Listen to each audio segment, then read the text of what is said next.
नमस्कार दोस्तों, ब्रोंकाइटिस, मौसमी खांसी जुकाम, चेस्ट कंजेशन या निमोनिया, लंग इन्फेक्शन एक कॉमन प्रॉब्लम है। इंडिया में 4 लाख लोग लंग इन्फेक्शन या निमोनिया की वजह से हर साल हॉस्पिटल में एडमिट होते हैं। 3 पेशेंट्स में से कुछ एक पेशेंट इतना डिले कर देते हैं कि उनको आईसीयू में एडमिट करना पड़ जाता है। आइए इस वीडियो में जानते हैं एक ब्रोंकाइटिस, चेस्ट कंजेशन और निमोनिया में क्या अंतर है और कैसे पहचाने कि ये सीरियस बन गया है।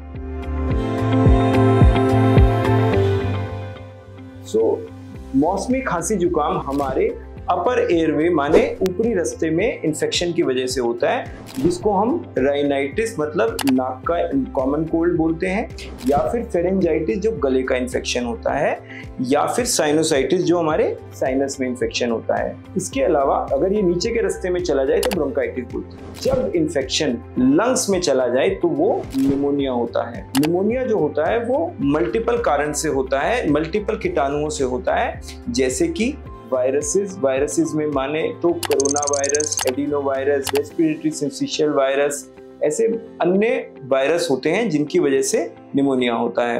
निमोनिया का अगर बैक्टीरियल कारण देखें तो एक बैक्टीरिया होता है नॉर्मल ग्राम नेगेटिव या ग्राम पॉजिटिव बैक्टीरिया जो लंग को संक्रमित करता है। दूसरा होता है ट्यूबरकुलोसिस बैक्टीरिया। ट्यूबरकुलोसिस की वजह से भी निमोनिया होता है। ये ट्यूबरकुलोसिस और जो बैक्टीरियल निमोनिया होता है ये हमें कम्युनिटी में जो हम रह रहे हैं अपने आसपास की कम्युनिटी से मिलता है, तो इसको हम कम्युनिटी एक्वायर्ड निमोनिया बोलते हैं। बट अगर आप हॉस्पिटल में एडमिट हैं और हॉस्पिटल में आपको निमोनिया हो जाता है तो इसको हम बोलते हैं हॉस्पिटल एक्वायर्ड निमोनिया या हेल्थ केयर एसोसिएटेड निमोनिया। अगर आपकी किसी कारण से इम्यूनिटी कम है, जैसे कि आप डायबिटिक हैं या आप एक्सट्रीम्स ऑफ एज में हैं, जैसे कि 1 साल से कम या 60 साल से ज़्यादा, या फिर आप किसी भी डिजीज़ की वजह से या अपनी इम्यूनिटी के लिए स्टेरॉइड्स ले रहे हैं या कैंसर पेशेंट हैं, तो ऐसे पेशेंट्स को कुछ इन्फेक्शन ऐसे लग जाते हैं जो कि आम इंसान या आम लोगों को नहीं होते, जिसको हम अपॉर्चुनिस्टिक इन्फेक्शन बोलते हैं, जो कि यूजुअली फंगस से, ट्यूबरकुलोसिस के rare species non tubercular mycobacteria, nocardia, ऐसे कुछ ऑर्गेनिज्म या कीटाणुओं से होते हैं। किस चीज से पता लगता है कि ये हमारे को सीरियस है?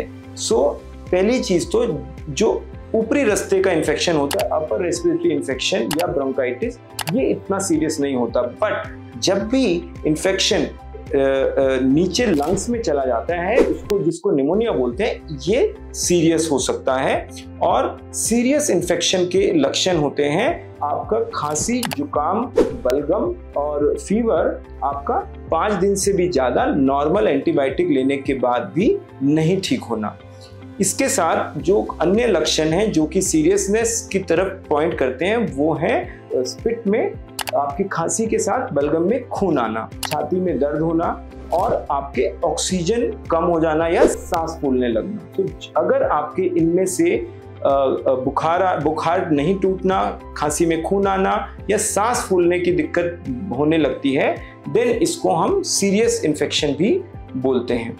निमोनिया और लंग इन्फेक्शन को पकड़ने के लिए सिंपल सबसे पहले टेस्ट जो होते हैं वो है बलगम की जांचें, एक्सरे, और अगर आपको बलगम नहीं आ रहा है तो डॉक्टर आपको एक दूरबीन की जांच, जिसको हम ब्रोंकोस्कोपी बोलते हैं, वो भी कराने के लिए बोलता है। अगर एक्सरे में कई बार निमोनिया नहीं पिक होता है तो सीटी स्कैन, एक 3D रंगीन रेडियोलॉजी टेस्ट होता है लंग्स का, उसको कराने के लिए बोलते हैं। अब ट्रीटमेंट क्या होता है? ट्रीटमेंट के लिए हमें जिस तरह का ऑर्गेनिज्म है उस तरह का ट्रीटमेंट होता है। अगर बैक्टीरियल निमोनिया है तो एंटीबायोटिक दिए जाते हैं। अगर ट्यूबरकुलोसिस का निमोनिया है तो ट्यूबरकुलर एंटीबायोटिक दिए जाते हैं। बैक्टीरियल निमोनिया 7 से 10 दिन तक ट्रीटमेंट से ठीक हो जाता है। जो ट्यूबरकुलोसिस का निमोनिया है उसके लिए 6 से 9 महीने इलाज मिलता है। अगर आपको अपॉर्चुनिस्टिक इन्फेक्शन है, ये ना सिर्फ पकड़ना मुश्किल होता है, इसका ट्रीटमेंट भी लंबा और मुश्किल होता है। लंग इन्फेक्शन बहुत ही प्रकार के होते हैं। आपको ये जानना बहुत जरूरी है कब एक नॉर्मल खांसी, जुकाम, ब्रोंकाइटिस एक सीरियस इन्फेक्शन में कन्वर्ट हो रहा है और उसके आप लक्षण जान के डॉक्टर के पास सलाह पहले ले सकते हैं। अगर आपका खांसी जुकाम या चेस्ट कंजेशन 3 से 5 दिन की एंटीबायोटिक या ट्रीटमेंट से भी नहीं ठीक हो रहा है और आपको खांसी में खून या सांस की तंगी या ऑक्सीजन की कमी हो रही है, तो ये एक सीरियस निमोनिया का साइन हो सकता है। इसको आप नज़रअंदाज ना करें और आपको अगर ऐसे कोई भी लक्षण हैं तो आप हमें wellness home clinic Paschim Vihar या CK बिरला हॉस्पिटल पंजाबी बाग में संपर्क करें। हम आपकी पूर्ण तरह से सहायता और संभव इलाज करेंगे। धन्यवाद।